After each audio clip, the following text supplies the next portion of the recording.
Benvidos a unha nova edición de Vigo a Debate. Hoxe que convocamos a nosa mesa política, hai moitos asuntos que tratar. Ademais, unha mesa con novidades, porque temos a Xulio Calviño pois celebrando as bodas de ouro en Canarias, así que dende aquí parabéns para ele e a súa parella. Así que hoxe temos sustituta, seguro que vai estar á altura, así que damos a benvida. Xa estivo no pasado, pero ahora retoma os debates. Agora mesmo é actualmente secretaria de Igualdade do PSOE de Vigo. Elena Rodríguez, que tal? Moi boa tarde, benvida. Hola, bo día. Moitas grazas por acompañarnos.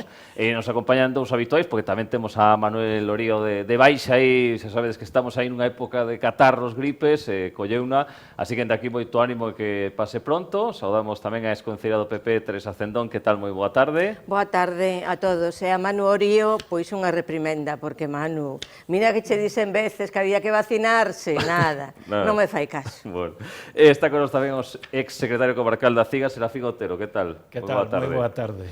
Bueno, pois, en primeiro lugar, xa que estamos nesta época de Nadal, e aquí en Vigo xa levamos un mes co acendido das luces e da decoración navideña, pois preguntarvos que tal polo momento, porque algún de vos é que vive polo centro, ese quizáis o lugar máis complicado, non? Esa convivencia turistas, veciños, con un novo plan de tráfico, se mellorará a situación ou non.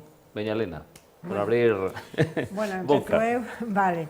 Eu penso que este ano que está mellorado bastante, que hai máis fluidez no tráfico, que o plan de tráfico funciona, as rúas que se cortaron e que outras se puseron doble sentido está ben, os aparcamentos están funcionando tamén, e, polo tanto, a idea de ir a Samil para coller as lanzaderas e volver á cidade e deixar ali os coches tamén está sendo áxil, e, polo tanto, eu creo os ruídos tamén se avanzou no tema de reducir os ruídos, non hai as críticas que había antes, polo tanto, penso que tanto os veciños da cidade como os visitantes, como toda a xente que ven a visitar Vigo, porque a verdade hai que recoñecer que as luces de Vigo pois están a nivel mundial, e, polo tanto, eso xenera moitos ingresos, tanto na hostelería como no comercio, e a verdade que foi unha boa iniciativa desde o principio do alcalde de Vigo e que eu penso que cada ano vai mellorando e que está todo mellor do que estaba. Ao principio sempre hai erros que hai que solucionar e creo que este ano o plan que elaboraron e diseñaron e se ejecutaron pois está ben, que non ten as dificultades que había no principio. Pero que non sei se opina igual ou non. Bueno, vamos a ver, hai cousas en que sí, hai outras cousas en que non. Evidentemente, non vou decir que estou en contra do Nadal, todo o contrario, o que estou en contra é que fagamos un Nadal para foráneos e que teñamos sacrificados aos veciños.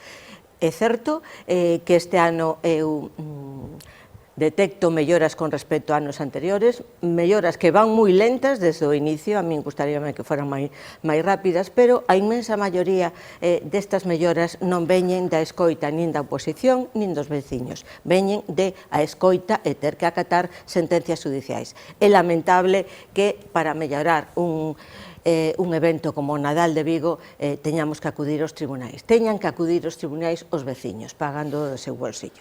É certo que hai menos ruído, evidentemente, por esta sentencia que hai que acatar.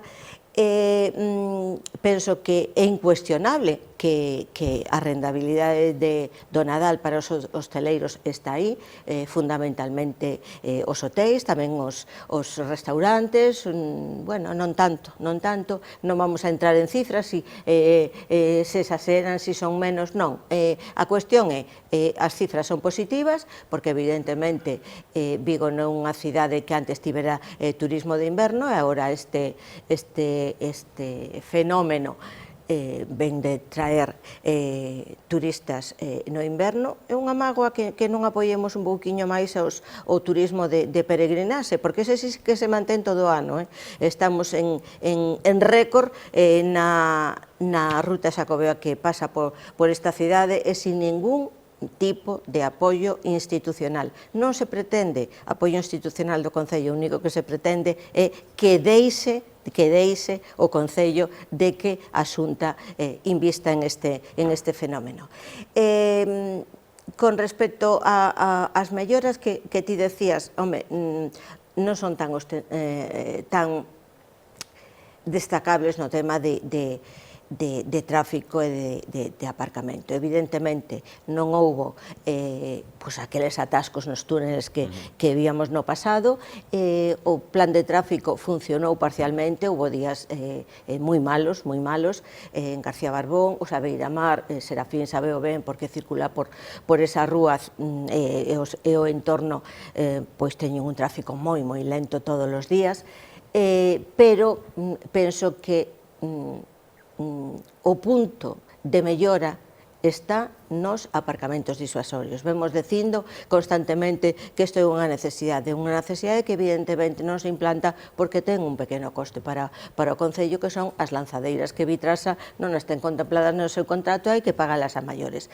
Pero estes aparcamentos disuasorios, non en Samil, por suposto, porque entran na cidade, Samil pode estar ben para os buses que deixan pasarse no centro e que despois quedan ali, pero é que os outros coches non teñen que entrar na cidade. Esos son os que auténticamente colapsan o centro de Vigo. Entón, hai lugares moi idóneos para facer estes aparcamentos, o único que se precisa é, evidentemente, unhas lanzadeiras. E despois, con respecto ao que decías de a convivencia de veciños e turistas, pois mira, non. Desgraciadamente, ese fenómeno aínda non se deu. Os veciños do centro continúan denunciando a suciedade. Eu este fin de semana que estuve todos os días, tiña ceas de Nadal, estuve no centro, a basoira é que habemos nas fiestras deixan ali, comen nos portais, eso sigue fallando. E despois hai unha cousa fundamental que levamos dicindo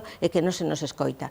Precisamos de fenómenos culturales potentes, porque ademais eses fenómenos culturais potentes son os que van a traer o turismo de calidade. Non temos ningún evento destacado en torno ao Nadal de Vigo. O Nadal de Vigo non poden ser as luces e os LEDs, seguir publicitando o Nadal de Vigo con máis número de leis e con máis altura dun árbol de luz. Eso é o problema que eu vexo. Serafín, como ves ti o Nadal de Vigo este ano?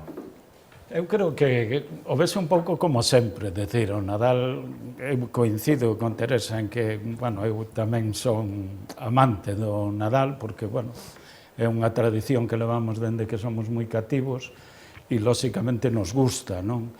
Pero eu creo que todo temos que tratar con certa prudencia, e o Nadal en Vigo, eu creo que esa prudencia falta. Sinceramente, exactamente igual que ao principio, é dicir, eu non cambio na miña crítica a que a mí me parece que todo se fai con un exceso moi importante nesta cidade.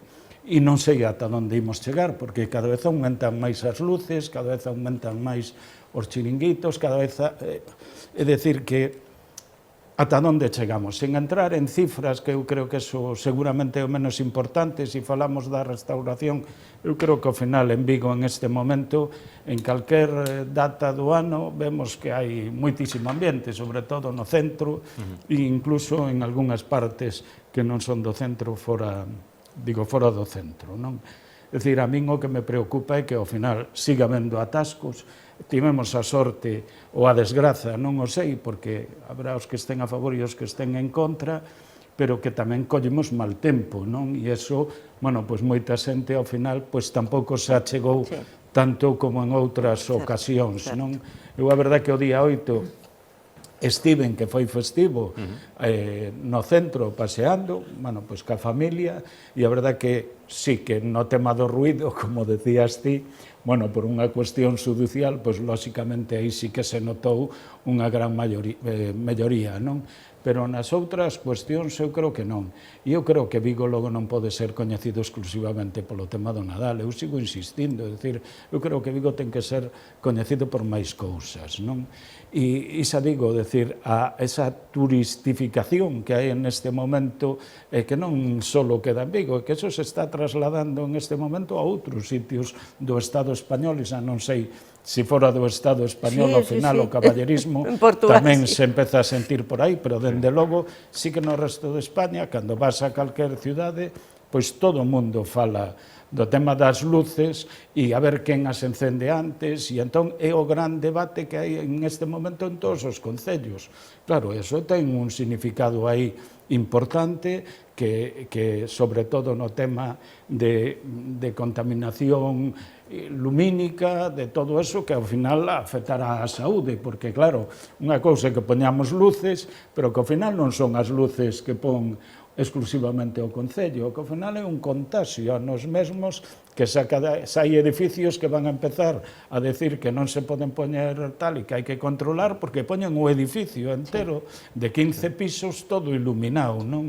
É dicir que eu creo que eso é unha responsabilidade individual, entendo. Claro, pero creo que esas cousas hai que empezar tamén un pouco a ser conscientes da situación que temos e que non podemos, porque para o ano que ven iremos a máis, e para o seguinte a máis, e cando non este caballero, o seguinte alcalde ou alcaldesa que veña, non sei como vai a tratar isto, non?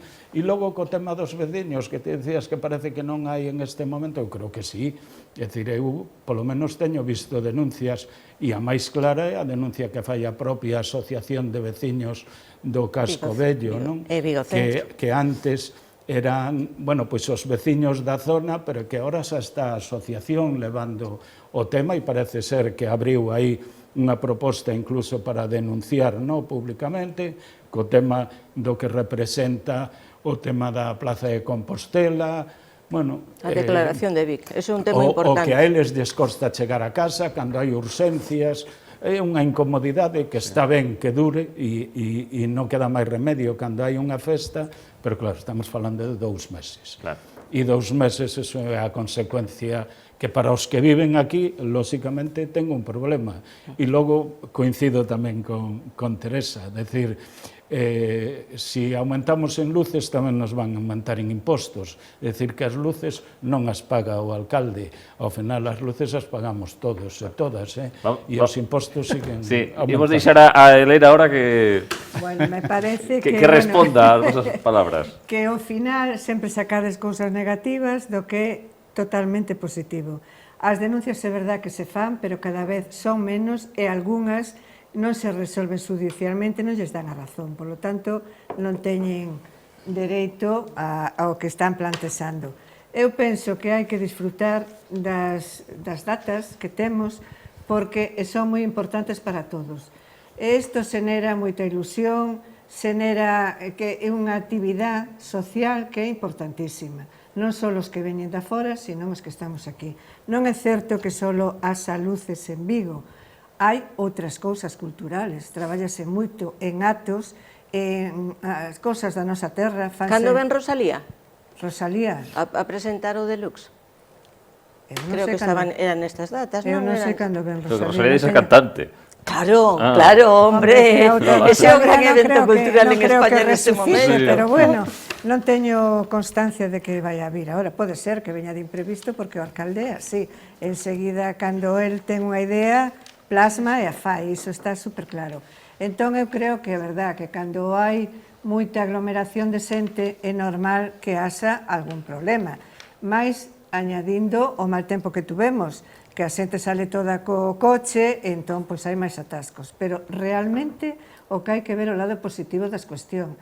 É verdad que algo falla, que algún erro hai que resolver, pero, bueno, o que é importante é que a cidade, cando a xente ven polas luces, porque é o reclamo que hai agora nestes intres, ao chegar aquí ten outros intereses, porque ve unha cidade como nunca estuvo.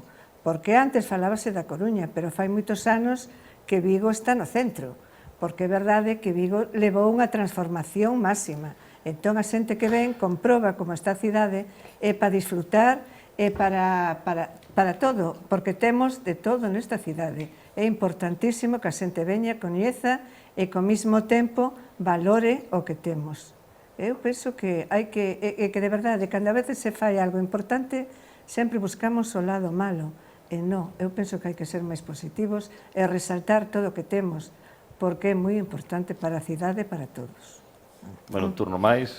Bueno, que penso, eu non preciso de máis turno, eu que insisto en que o Nadal ten que ser compatible con os dereitos da veciñanza. Decía a compañeira que non se vulneran os dereitos da veciñanza, é que os veciños non teñen dereito ao descanso. O descanso, 2 meses con esta situación os veciños de Vigo Centro. O sea, é que os veciños de Vigo Centro queixanse porque sí, o sea, porque non lle gustan as luces, non. Queixanse porque se vulnera os seus dereitos 2 meses ao ano. Entón, isto é fundamental. É boa a economía que trae. E iso hai que respetalo, pero hai que facelo compatible. Non podemos facer de Vigo unha segunda Pamplona. Os pamplonicas marchan da súa cidade nos Sanfermís porque é insoportable. Eso é intolerable. Pois eso é o que non queremos que suceda con Vigo. Queremos un Nadal no que podan disfrutar os veciños da cidade. Non queremos un Nadal para foráneos. Queremos un Nadal que teña eventos culturais importantes, potentes, e que o problema é como se publicita Vigo fora da cidade para que veñan? Simplemente polas luces. Non hai un programa cultural. E que vemos que vilas pequenas da raya, como pode ser Valença, como pode ser Vilanova, Viana, Porto, e que o seu cartel ten eventos culturais todos os días. Os nenos de Vigo queren ir ao outro lado da fronteira porque viven o Nadal. Aquí os nenos de Vigo, unha vez que fan a foto no centro en Policarpo Sanz, non queren volver porque non hai actividade para eles. Entón, aí hai que mellorar. E, ademais, o consello para o alcalde é que escoita a oposición, que escoita os veciños, porque cando escoita, acerta, que non teña que actuar seguindo sentencias, acatando sentencias, que non obligue os veciños a esta situación. Eso é o que pedimos, con independencia de que defendemos o Nadal e defendemos o pool económico deste turismo de inverno que antes non había. Pero hai que facelo compatible coa veciñanza. Chega fin algo máis para... Elena, é que temos que ver o negativo, porque claro que ten cousas positivas, pero aquí estamos falando... Pero claro que sí, pero hai cuestións que sí que hai que comentalas, porque é o que decía Teresa, é que aquí non se está falando cos veciños, polo menos da zona onde se vai instalar todo eso, non? Cando decíamos que había que distribuirlo por zonas diferentes da cidade... Non tiveron nin a primeira reunión co Concello.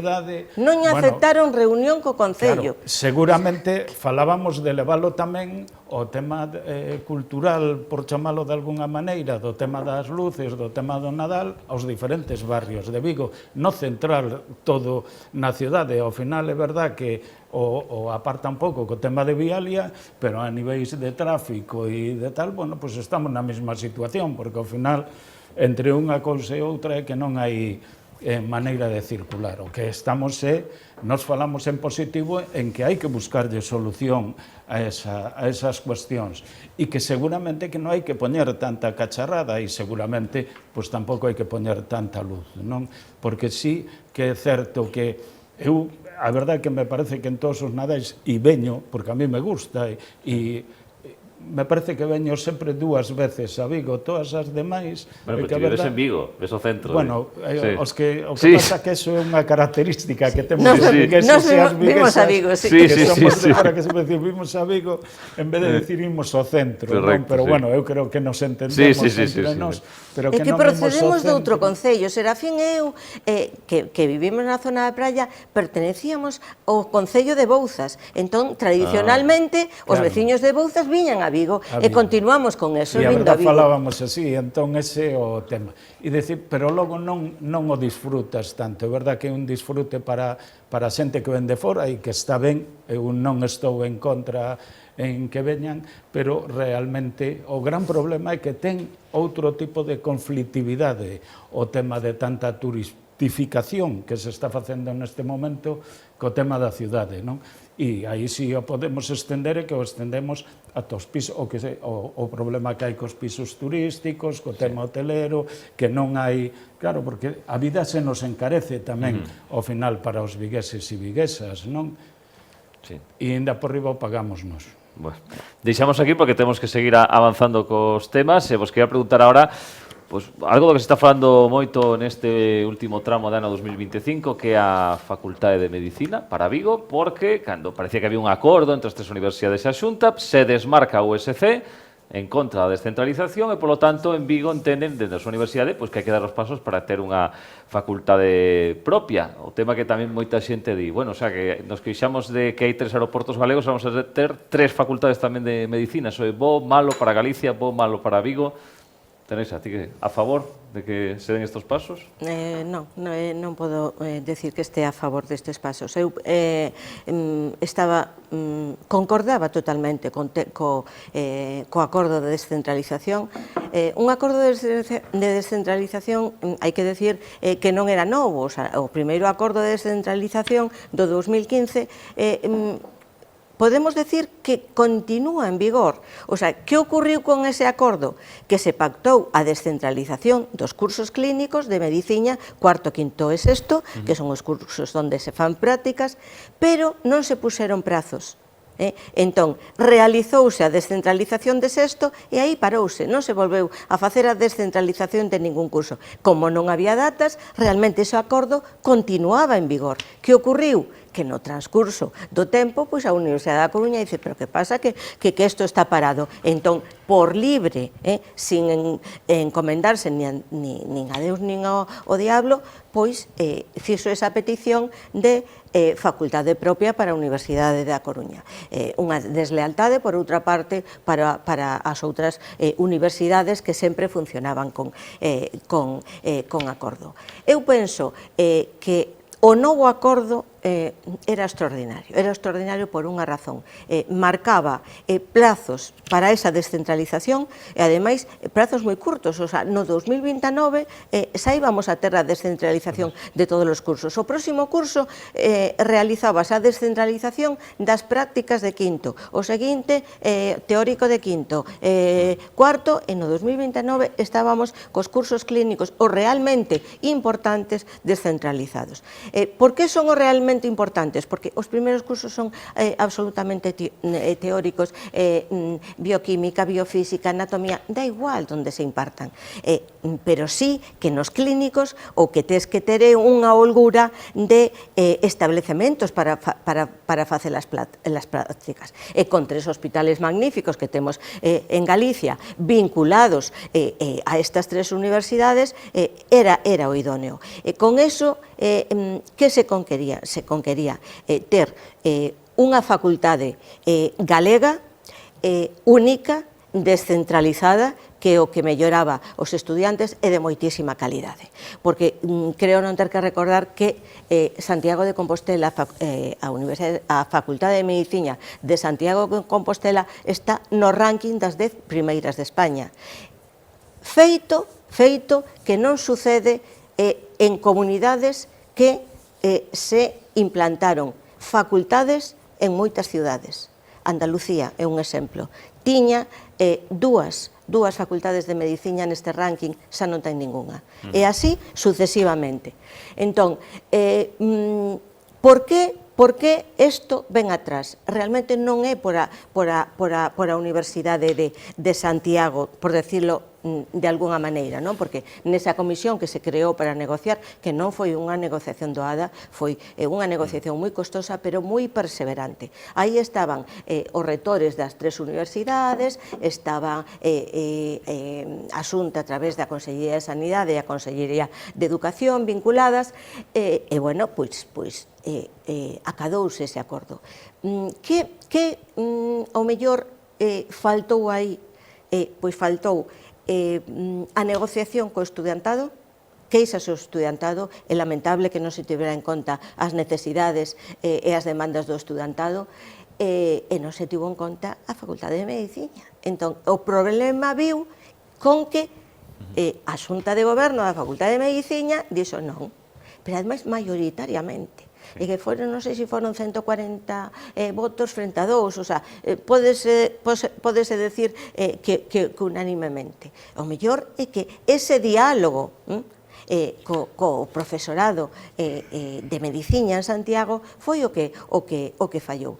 Estamos en tempo de desconto para retomar isto. Dende logo, o que teño clarísimo é Si isto non se retoma, vamos ás 3 facultades. Isto que vai a implicar? Na Xunta xa o dixeron claramente, o orzamento que ten a Facultade de Medicina de Santiago, o sea, a Facultade Galega, vais a repartir entre as 3. O sea, é clarísimo que aí vai haber merma de calidade, verdad? Ademais, é que xa estaba o acordo do profesorado, que sempre foi o problema, porque Santiago mantiña que o profesorado tiña que ser da Facultade de Santiago e da Universidade de Santiago. Neste acordo acadouse 50 e 50. Moito me temo que podemos ter problemas co profesorado tanto na Coruña como en Vigo, máis en Vigo, porque a Coruña xa ten escolas nese esbozo de escola de saúde, xa ten profesorado.